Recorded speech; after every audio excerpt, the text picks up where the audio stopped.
السلام علیکم ناظرین۔ اچھا، کل ہم نے بات کی تھی امام صاحب کے لائف اسٹائل پہ۔ آج ہم بات کریں گے امام یا عالم دین کا رتبہ۔ امام یا عالم دین،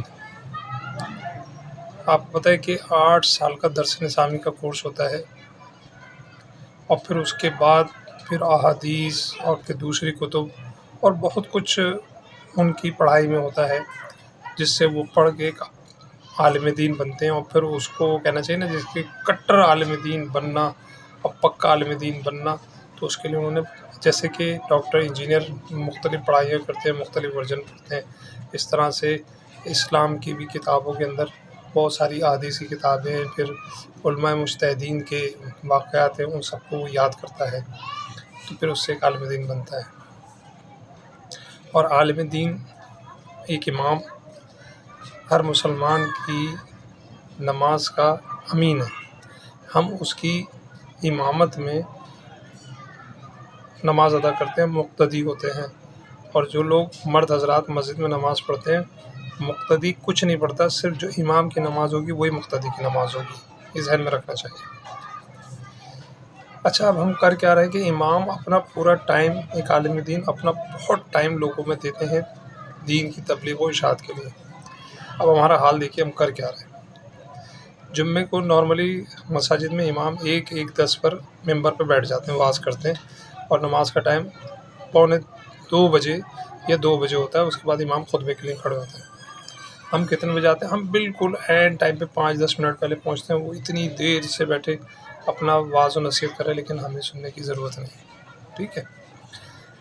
رمضان ہے، رمضان کے مہینے میں بھی تمام مساجد کے زیادہ تر امام عصر میں، فجر میں اور نماز تراویح کے بعد بھی خطبات کرتے ہیں، لیکن چند لوگ وہاں بیٹھے ہوئے ہوتے ہیں۔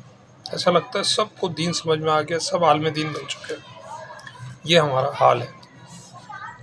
اب امام تو اپنی محنت کر رہا ہے، لیکن ہم اس کا ساتھ نہیں دے رہے، ہم صحیح نہیں کر رہے کہ ہم وہاں بیٹھیں اور سیکھیں۔ ہم دنیا کی ہر چیز کے لیے ہمارے پاس ٹائم ہے، لیکن دین کے لیے ہمارے پاس ٹائم نہیں، اور ہم بس ہماری انگلیاں ہر وقت امام، مؤذن اور انہی مسئلوں پہ اٹھی رہتی ہیں، تو یہ اچھی بات نہیں ہے۔ صرف امام اور ایک عالم دین ہی ہے جو ہمیں پیدائش سے لے کے حشر تک اور قیامت کی تمام چیزیں ہمیں اسی سے معلومات ہوتی ہیں۔ ہم جب مسئلوں میں پھنستے ہیں تو پھر ہم دارالافتاء میں جاتے ہیں، وہاں پر بھی ظاہر بات مولوی ہوتے ہیں، جن کو آپ دوسرے زبان میں علماء کو مولوی کہتے ہیں، وہاں وہی ہوتے ہیں، وہی آپ کو مسئلے کا حل بتائیں گے، کوئی نہیں بتا سکتا دنیا کے اندر۔ اچھا، ایک عالم دین ڈاکٹر بھی ہو سکتا ہے، ایک عالم دین انجینئر بھی ہو سکتا ہے، کیونکہ اس نے علم دین بھی سیکھا، پھر انجینئرنگ بھی سیکھی۔ پھر عالم دین جنرل بھی ہو سکتا ہے، اس نے علم دین سیکھا، فوج میں نوکری مل گئی اس کو۔ اور جتنے مسجد میں لوگ ہوتے ہیں، زیادہ تر لوگوں کی کوشش ہوتی ہے 5 ٹائم معانقہ ہاتھ ملائیں امام سے، ایسے ہی ہوتا ہے، یہ عزت و احترام ہے۔ آپ انجینئر بن جائیں، کسی کمپنی کے ایم ڈی بن جائیں، آپ سے تو لوگ دور بھاگتے ہیں کہ یار اس سے سامنا نہ کرو، اس سے بس ایک دفعہ ہاتھ ملا لیے، مل گیا تو ٹھیک، سلام دعا کر لی ٹھیک، ورنہ ضرورت نہیں۔ یہ ہمارا حال ہے۔ اور امام کا رتبہ یہ ہے کہ آپ 5 ٹائم اس سے مل رہے ہیں۔